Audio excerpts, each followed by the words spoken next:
Muchas gracias, señora presidenta. Señores y señoras diputados, muchas gracias. Nos encontramos ante lo que yo, y así lo ha calificado la señora Delgado, un momento histórico.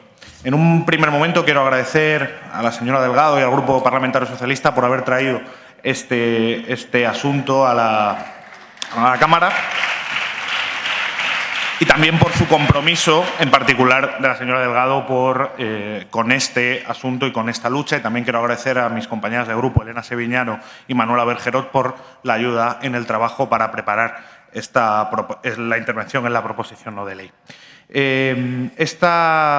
Digo que estamos en un momento histórico y un momento de reparación histórica porque las administraciones públicas y el Estado no participan en la cuestión de las sustracciones de bebés y de las adopciones irregulares como un tercero que venga a subsanar algunos hechos luctuosos realizados por alguna banda de malhechores. En muchísimos casos, durante todo el periodo histórico en el que hemos sufrido esta desgracia, el Estado ha sido, si no autor directo, sí que cómplice en todo el proceso de las adopciones irregulares y de las sustracciones de menores. Esta historia empieza en uno de los momentos más oscuros de la historia de la humanidad, cuando algunos jerarcas del régimen franquista visitan los campos de concentración nazis para saber qué hacían sus correligionarios del centro de Europa con los bebés que nacían de las personas internas. Un prócer del antiguo régimen, el señor Vallejo Nájera, detectó que lo que tenían que copiar lo que hacía el nacionalsocialismo con los bebés, que era sustraer de sus familias a los bebés que nacían para evitar que mantuvieran lo que se llamó el gen rojo, es decir, la posibilidad de que la voluntad democrática, la voluntad de lucha contra el fascismo pasara de padres a hijos. Esto ocurre gracias a una orden ministerial de marzo de 1940, donde el Estado se reconoce el derecho para privar de la patria potestad a cualquier persona a su libre albedrío y adjudicárselo a quien el propio Estado decidiera. En muchísimos casos, próceres del régimen franquista. Y esto se usaba fundamentalmente contra las enemigas del régimen, contra presas republicanas que estaban todavía en campos de concentración y cuyos bebés eran en muchos casos fruto de violaciones realizadas por sus propios carceleros. Pero el régimen franquista no se contentó con esto. Unos meses después, en diciembre de 1941, por vía de otra orden ministerial, regula la posibilidad de la inscripción de bebés en los registros civiles sin necesidad de dar su fecha de nacimiento exacta y sin adscribirlos a una afiliación determinada, lo que abrió la puerta a que todo un sector privado de regulación de las adopciones, en muchos casos por instituciones vinculadas a la Iglesia Católica, comenzaran lo que ha sido una auténtica trama criminal de décadas que, con búsqueda de ánimo de lucro, ha perjudicado fundamentalmente a mujeres solteras, a familias trabajadoras que no tenían recursos económicos ni capacidad de enfrentarse a este tipo de situaciones, y cuando no se les robaba directamente el menor que había nacido con las prácticas que nos ha contado la señora Delgado previamente, se les forzaba a renunciar a la patria potestad del menor. Esto es una muestra de la idea que tenía ese régimen, que esperemos no vuelva a repetirse ni por lo más ni remotamente, de lo que es el cuerpo de la mujer, nada más que un instrumento donde pueden gestarse niños para que las clases acomodadas y los sectores vinculados al poder político puedan satisfacer su necesidad de tener hijos. Esta práctica, que se generalizó y llegó ya a que incluso se vendieran niños al precio de chalets, y que incluso familias de buena voluntad que buscaban adoptar algún menor y que no podían tener hijos e hijas, bueno, pues recurrieran, sin saber que estos bebés habían sido objeto de una sustracción o de un secuestro, recurrieran a estos mecanismos. Como vemos, en este asunto se concentra lo peor de la humanidad: el totalitarismo, el afán de venganza contra el enemigo político, el patriarcado y el afán de lucro se juntan durante décadas para ocasionar lo que es un auténtico problema social.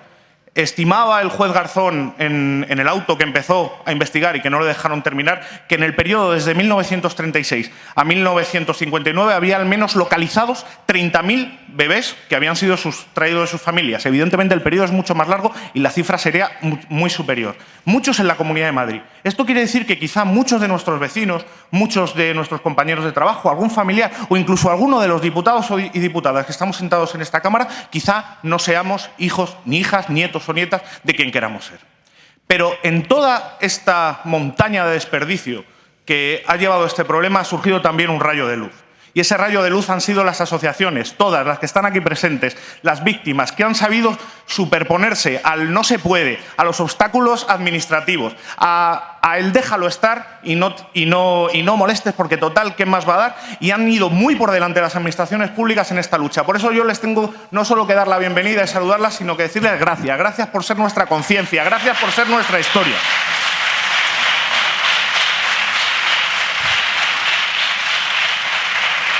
El Estado, como digo, ha ido décadas por detrás de las necesidades sociales. No es hasta el año 1987 donde las adopciones pasan de estar reguladas en el sector privado a estarlo por el Estado y empieza a reducirse esta problemática. No es hasta el año 1995 cuando el fingimiento del parto y la sustracción de bebés se reconoce expresamente como un delito en el Código Penal, con la característica de que un año después, en 1996, cuando se aprobó la ley que permitía a los menores adoptados tener derecho a indagar la personalidad, la auténtica identidad de sus progenitores, la mayoría de estos casos ya estaban prescritos. No es hasta 2011, y digo 2011, hace nada, cuando se regula el derecho por primera vez de los padres y madres de un nonato que ha fallecido a poder ver el cuerpo que les sea entregado. Y todos estos avances han sido realizados no por iniciativas del poder público, sino por la iniciativa de la sociedad civil, demostrando que solo el pueblo puede salvar al pueblo y que aunque haya gobiernos timoratos, la gente es capaz de organizarse y superar sus problemas. Bueno, pues hoy volvemos a tener esto. La proposición no de ley que plantea el Grupo Socialista y que creo que va a ser votada por unanimidad, lo único que plantea es la superación de determinadas trabas y facilitar el trabajo a aquellas personas que llevan con esta lucha muchísimo tiempo. Hay muchas iniciativas, hay muchas propuestas que ha planteado la señora Delgado. Yo destacaría la necesidad, porque para que haya medidas concretas, la obligación de las administraciones y entidades públicas vinculadas a la Comunidad de Madrid de entregar la documentación que obra en su poder sobre estos asuntos, la obligación de la radio y televisión pública de la Comunidad de Madrid de plantear campañas de concienciación para que las personas que han sido víctimas de esto sepan que existen estos recursos, lo cual hará mucho mejor el Telemadrid en hacer esto que en hacer cosas como publireportajes sobre centros sociales como el Hogar Social Madrid, por llamarlo centro social de una manera. Se plantea y se plantea igualmente la creación dentro de la Dirección General de Menores y la Familia de un departamento especial que se encargue de estas cuestiones y que cuente con personal especializado.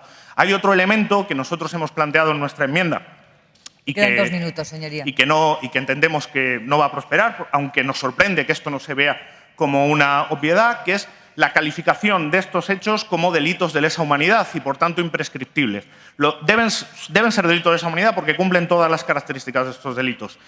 El carácter, la preeminencia de poder de quienes son los autores de dichos delitos, que eso dificulta su perseguibilidad, y la especial desprotección de las víctimas. Nosotros seguiremos luchando por esto y nos sorprende que haya grupos que no lo vean, porque es una cuestión de derechos humanos, como dijo el relator de la ONU que visitó España para analizar las desapariciones forzosas.